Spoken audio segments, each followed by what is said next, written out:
Tuesday evening. Yes, I know you all thought it was going to be Wednesday, but it is Tuesday evening. This is our special Direct Line Extra episode on China. We are honored to have our special guest this evening, American Diplomat and businesswoman Bonnie Glick.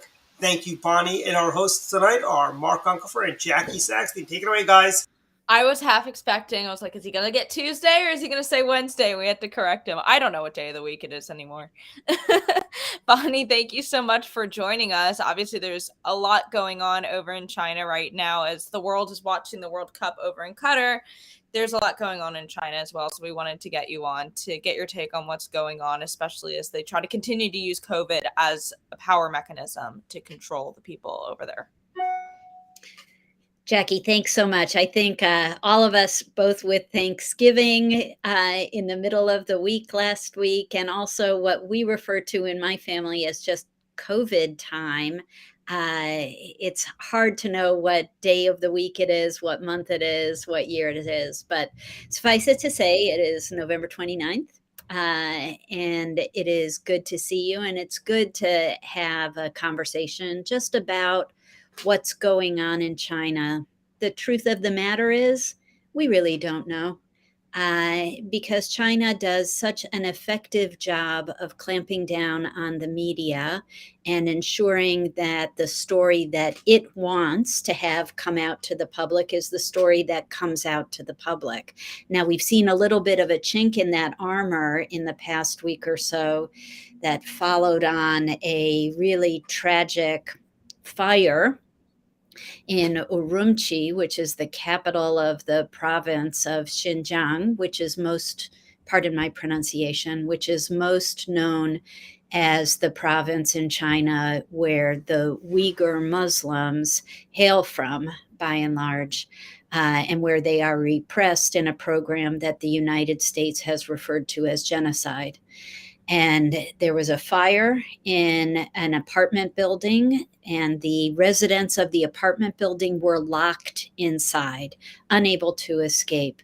The Chinese Communist Party and the overlords in Beijing would say that this is because the apartment building was under a COVID lockdown. And that's the excuse that they use for everything these days. It's the excuse they use for their tumbling economy. And it's a way to control the population even more fully. We don't know how many people were killed in this fire.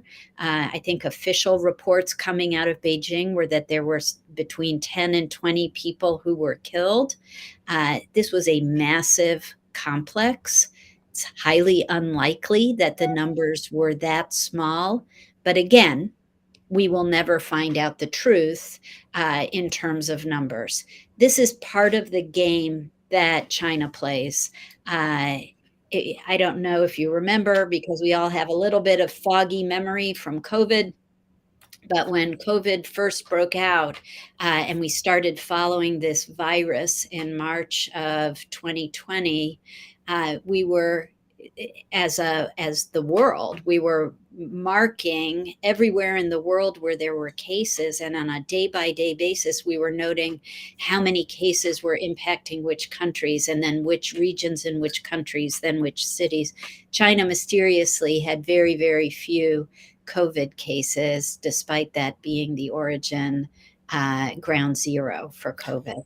It's very interesting, though. Obviously, you've talked about what was the trigger, which was this fire. But what's fascinating is that this has triggered reaction across the country and in multiple cities in a level of public protests that we have not seen since 1989, which obviously over 30 years ago. And it obviously suggests that the concerns resonate much more deeply than one might have otherwise have expected. Look at the timeline of things. So October is when Xi Jinping was elected to a third term as dictator of China. Yeah, elected a term. What a concept. As dictator, authoritarian leader of General Secretary of the Chinese Communist Party. And And then we have this fire, which leads, Mark, as you said, to thousands and thousands of people protesting across the country in a way that they haven't since Tiananmen Square. Why did they protest in Tiananmen Square? It was for human rights. And China would have the world believe now that people are protesting the COVID lockdowns because they want to have it be something that's relatively anodyne and that they can then say, but we're doing this to protect the good of the people. No, these protests are against China's authoritarian regime. One of the things that we've seen photo coverage of is Chinese nationals holding up blank sheets of paper. And it's because China documents everything that everyone does. It's a surveillance state where everyone's every move is watched and monitored and recorded. And so this is a silent protest. It's a way of saying we're protesting against the government. We all know that, but nobody can say and nobody can write down what we're protesting because it will be held against us. And it's all being recorded.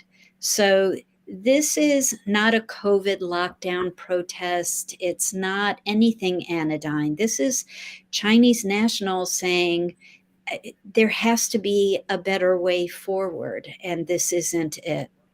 And it's amazing how you mentioned that, because even on the mainstream media, the way that they are covering this is the Chinese people are protesting these COVID lockdowns that they're reinforcing in China, and they're how easily the legacy media has fallen to the same propaganda that China is feeding, even knowing that China is not our ally and is not known to be a truth-telling country, that they've fallen for that. It is extremely discouraging, but it does tell the overlords in Beijing that they know how this game is played. There are a lot of reasons why the American and international mainstream media don't report the truth coming out of China. If I could, one of the interesting challenges in this environment, and I think of Michael Pillsbury, who's been deeply involved in China policy for 50 years, was involved with Kissinger in the early 70s, and was very much a proponent of a stronger relationship with China for most of his career until he wasn't. And one of the interesting things, and has subsequently become very much of a critic about the U.S.-China relationship. But what was interesting is what he describes is the change in attitude towards the Chinese government, towards him and other scholars who sort of question in any way the Chinese line. And as a result, I mean, whether he can go back to China, and we've kind of, various people, various ways in which there are carrots and sticks to how Americans talk about China, or American Westerners, I should say, talk about China, may well be very influential in the way what the kind of reporting, the kind of information that we get back about China. Any thoughts about that? Yeah, Mark. America, when China was admitted into the World Trade Organization, American businesses, Americans, all thought that this was the great opening of China to the world, and that Chinese citizens would see what democracy is like, they would see what free trade is like, and they would jump on the bandwagon along with us. That's not what happened.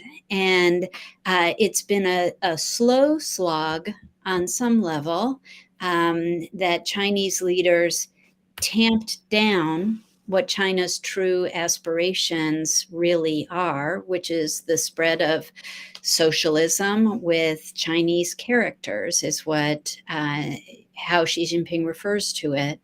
And that was in his softer days when he was introducing that concept to the rest of the world. This was all a lead up to lure us into a sort of slumber, to think that China was going in the right direction, and that manufacturing in China, you just couldn't beat it, right? You had efficiency built in. It was like the new Japan. But in fact, that's not what it's been like. And people who were kind of sucked in by this vision of what China offers the world have been sorely disappointed. So Michael Pillsbury is a classic example of this. He was taken in by this way that we have in the free world of imagining that people want to be free and that governments want to govern democratically. So we superimpose our expectations, and we've been disappointed by that. Well, actually, you can go farther back, even before the communists took over. We've, with American or Western attitudes towards China, have had a, up and down roller coaster of either being, every American wanting to sell a stick of gum to every Chinese to get rich, or otherwise becoming, very suspicious. There always seems to be a extreme. I wanted to come back. One of the interesting I was reading recently was Thomas Orlick talks about the lead up to Tiananmen Square. And at least I hadn't been aware, but he describes the economic challenges that China was going in through precisely at that time. Again, there's this cycle that they're going through of buildups in debts and then cutting back on loans and having some economic distress, which perhaps it's at that point was a drop from double-digit growth to something less. It was interesting. It wasn't writing about this particular episode, but clearly China is also having some real economic distress now, not just because of the COVID lockdowns, but also because of the real estate issues. Any thoughts on that as to how much that may be driving sort of internal distress within China? Mark, I think that's a lot of this. And it's this tussle that the Chinese Communist Party has with how successful can China be versus how much control do we want to have. And so we saw this about a year ago, 2 years ago already. Again, it's that COVID time when Jack Ma, the founder of Alibaba, disappeared. And there are a number of things that are going on here. The first was that Jack Ma had the temerity to mouth off once against the Chinese Communist Party, and he disappeared. He's now living, I believe, in exile somewhere in Europe. And yeah, I mean, he's not back in China. Again, I didn't. Yeah, that's interesting. Yes. But he's also not speaking out against the Chinese Communist Party. And there's another reason for that.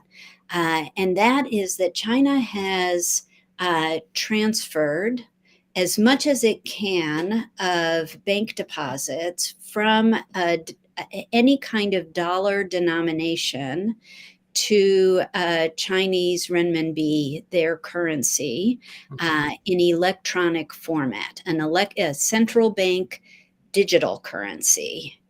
And this is a much more secure format. It's not unlike cryptocurrency in the sense that all transactions can be followed on through blockchain technology, but dissimilar from cryptocurrency, which China, by the way, does not allow in the PRC, despite them investing in a number of cryptocurrency companies. But the central bank digital currency is controlled by the government.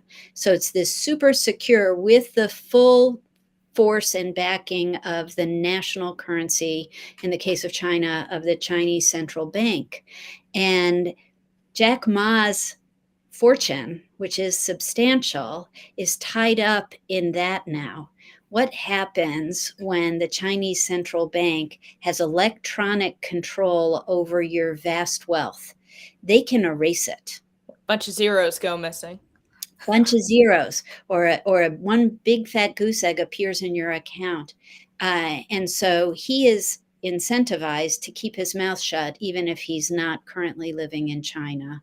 So they're struggling with the natural drive of innovation and innovators and entrepreneurship to bring China into the 21st century with all of this great technology, but then to maintain an iron fist of control over the exercise of that technology.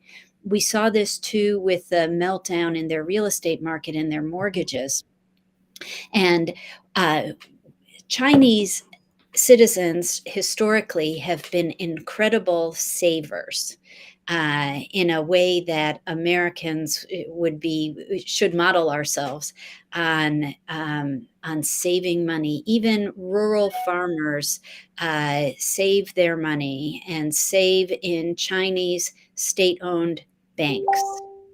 China has for years, as part of its incorporation into the WTO and to international financial institutions, there's been a lot of pressure on China to allow the renminbi to float, which it has. It is not a convertible currency.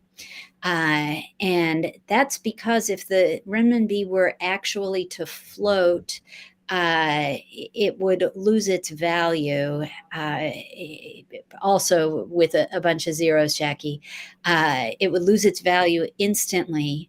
And all of the savings of really 900 million rural farmers and peasants who have saved their whole lives, their savings would be wiped out. What happens when you have 900 million people with their life savings eliminated? You have something that looks like a revolution. Yeah. And so China is really in a very precarious state right now of controlling the narrative on capitalism, on currency, on access to money, on bad industrialists, on the bad United States, so that it can maintain control over its population. This restiveness that we're seeing is like Tiananmen Square. This is the first time in a very long time that we're seeing these large numbers of middle class Chinese protesting. That is a destabilizing force for the Chinese Communist Party in a way that is, we're seeing what happened. They clamped down. The protests today have died down, not entirely. There are still some vigils up, vigils paying tribute to those who died in the fire.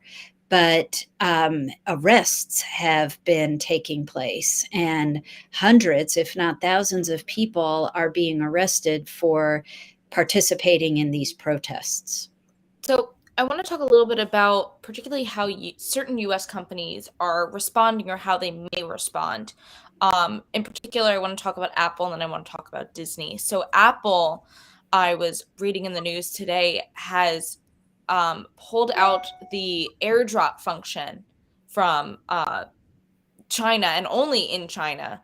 And because it's been used by the Communist Party and by the police to quash rebellion, because this is interesting, and I was just reading about it, that they were using that feature, I guess, as a way of tracking people's communications, where they were going to be meeting up, where protests were going to be rising up. So that's one company. And the other one, which is less that we've seen any active reaction, but more so in the recent change of leadership at Disney to now put Bob Iger back in. And I only know this because I just finished watching the Imagineering story. Bob Iger he had a very close relationship with Xi Jinping when they opened up Beijing Disney. And he talked about the friendship that the two had grown to, and how Xi Jinping had tears in his eyes and said something about, I don't know how much it's traumatized for TV, but how much these characters and how much Disney meant to him. So it'll be interesting to see, with Bob Iger back in that position, what the relationship between that company and China is going to look like moving forward, particularly as people push Disney into taking a stand on social issues. Right, right. And let's see, what's an important social issue? Slavery and genocide. Those are some pretty important social issues. And Disney hemmed and hawed and pretended that they weren't aware that in their live filming of Mulan, not the animated version, that they were filming outside of concentration camps in Xinjiang, and that they were unaware. It sounds, it's reminiscent of Europeans in the 1940s. This is the uh, one one thing that the Biden administration has actually been decent on is their China policy. And there was bipartisan support in Congress and in the White House for passage of the Uyghur Forced Labor Prevention Act, which is designed to keep slave labor produced goods out of the United States and to punish American companies, as well as any international companies, to sanction Chinese companies that are engaged in use of forced labor in manufacturing. So, now we were talking right before we started about the holidays, and um, people are, of course, going to be buying gifts, as I'm sure they did as well on Black Friday. And this was a year where I decided I'm not buying anything. Um, my kids need nothing, and everything's made in China, and there's very little way to ensure that the companies that are manufacturing in China are even given access to enough information to determine that they are not in violation of the Uyghur Forced Labor Prevention Act. So Disney may be singing a different tune. Apple is in a world of hurt for a number of different reasons. They're short on staff because of the lockdowns. People haven't been able to go to the Foxconn manufacturing facilities to make our Apple iPhones. So they're short on supply. They're trying to roll out a new iPhone, I'm sure, Apple 14. I see lots of ads for it. And who knows if they'll have the stock on hand in order to fulfill those orders. Yeah. Well, you put your finger, as there clearly has been, as we've talked about earlier, this shift in the pendulum that has taken place, and as you referenced, is actually bipartisan within the United States. That the change that took place in the middle of the last decade seems to have continued on, and I think is across the board. And it probably behooves a lot of American companies that set up supply chains 20 years ago, 25 years ago, need to rethink that. What I was very interested in, one of the things you made a comment about companies' ability to know what really is going on. And one of the other things I was kind of struck by in reading a number of reports about the economy is the reliability of statistics in China. Mm-hmm. Because as I understand it, it's very political. The provinces, I should say, compete with each other to show the most growth as possible, and will borrow money to be able to build roads to nowhere to show the growth up. How reliable really are the numbers that we see about the China growth story? Mark, they are not reliable. There has been, without doubt, tremendous growth in China.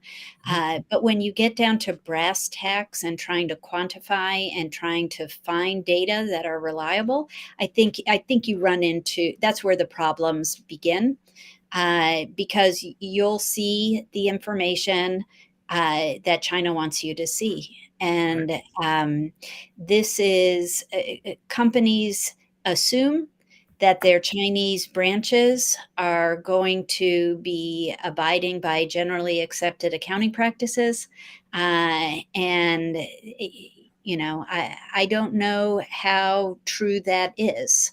I would be quite skeptical. And there's certainly a lot more oversight now of books of American companies in China. They themselves have to do internal audits to get as close to truth as they can. But I'm not convinced that they'll ever reach, what actual truth looks like. So, what does all this mean, both the environmental state of China and the humanitarian crisis and the people starting to really push back more and more? What does this mean for China's timeline of potential invasion of Taiwan? Well, it certainly doesn't speed it up, I hope. The other thing that it might do, though, when you think about it, is uh, nothing distracts people's attention from problems at home than a war abroad. Of course, China doesn't think Taiwan is abroad. China Right. thinks Taiwan is part of China. But there is that sort of how do you rally public support? You engage in a war abroad. We've seen it in the United States. Maybe that's what the impetus was for Vladimir Putin to go into Ukraine. But I think, though, what COVID has done and what it has done to global supply chains, particularly making China vulnerable in the world of semiconductors, and what we have sort of added to the pile on over with even more legislation to keep China from having access to our cutting edge technologies as they relate to semiconductors. They've done two things.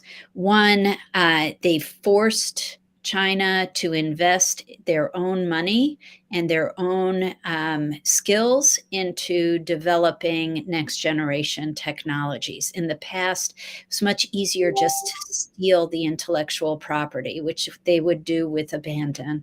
And now it's harder to steal the IP.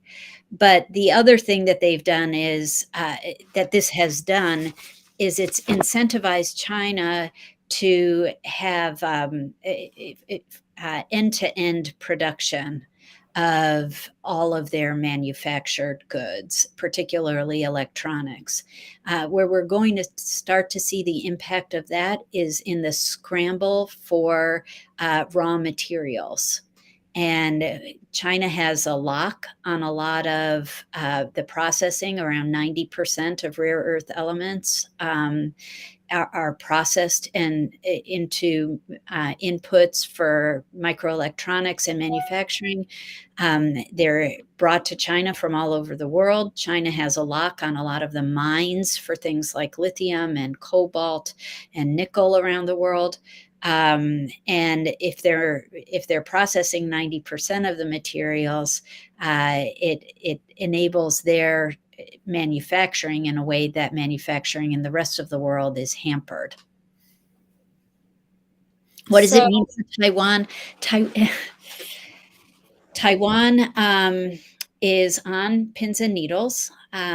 Certainly, our military stores are depleted due to sending weapons to Ukraine, and also, honestly, to not keeping stock in a way that we've needed to over the years. And so, because we haven't been fighting these major wars, I know that contracts are being written fast and furious to build up new stocks of javelins and stingers and all kinds of weapons that we would be able to supply to Taiwan.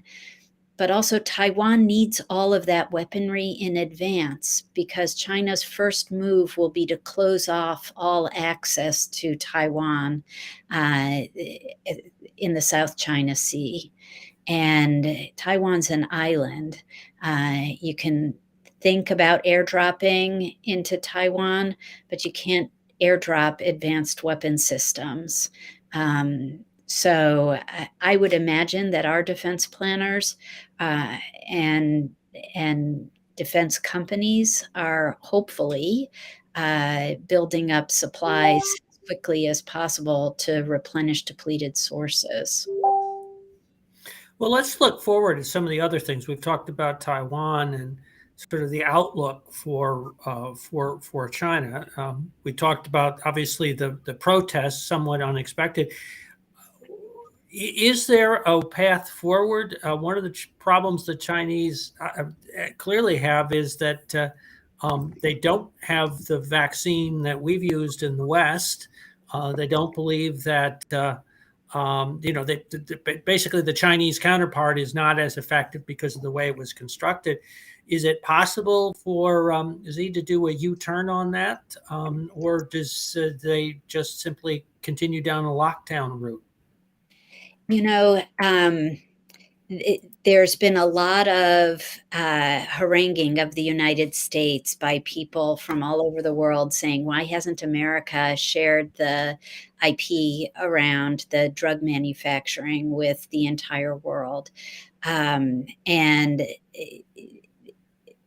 there are pros and cons to the argument. I tend to believe that intellectual property, where it's created, should reside and should be protected. China has a vaccine that is not as effective as the mRNA vaccines that have been developed here and in Europe. So, and they also have enormous numbers of their population who remain unvaccinated, particularly the elderly.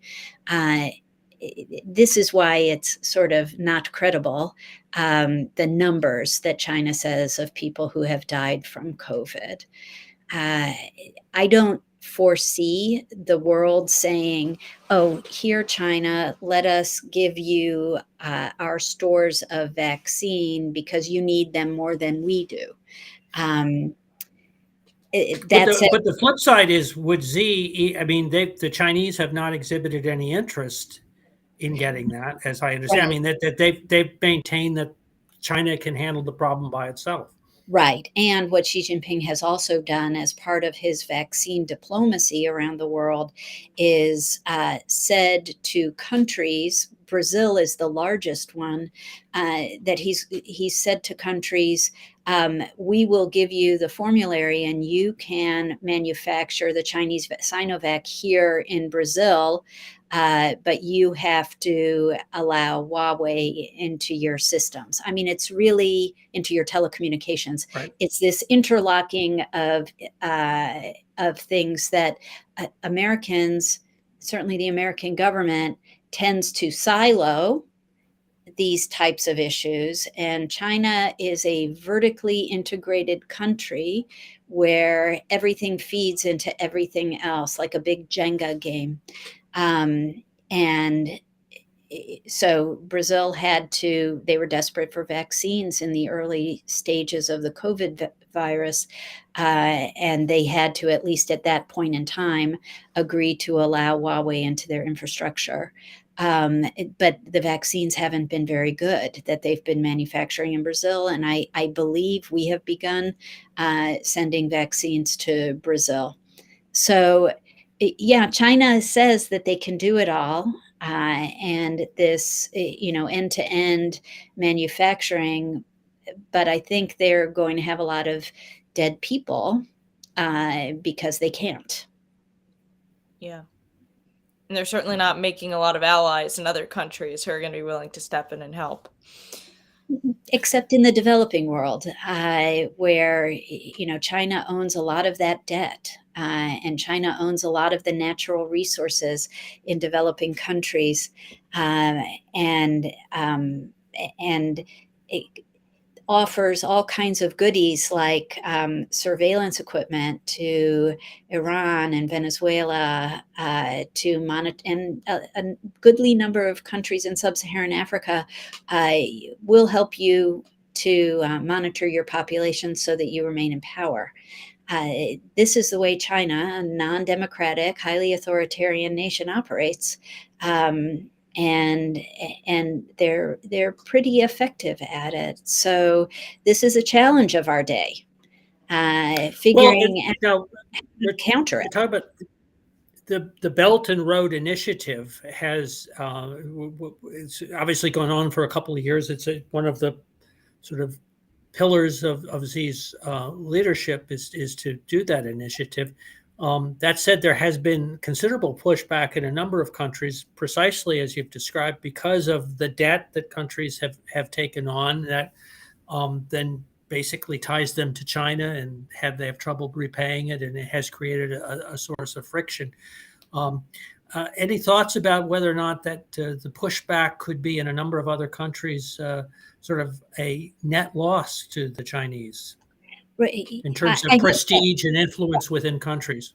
Well, and I hope so too in terms of defaulted loans. Here's what traditionally happens. Traditionally, you have a country, say Sri Lanka, which has which defaulted on its loan to China, and China took over the management of the largest port, which was never going to be military, but surprise, now has military civilian use capabilities under Chinese leadership in the Indian Ocean. Countries cannot, China has the Belt and Road Initiative, which is what China calls it. We call China's debt trap diplomacy scheme. And countries have fallen into China's debt trap. In the past, they would come to the World Bank or the IMF and ask for a loan or for debt forgiveness in order to extricate themselves from under this massive burden. But China is not excited about debt forgiveness of any of these loans. We, the largest shareholder in the World Bank, are not excited to bail out countries so that they can pay off China. So I think what we will start to see is massive defaults and China holding a lot of worthless scrip as a result of misplaced bets on loans.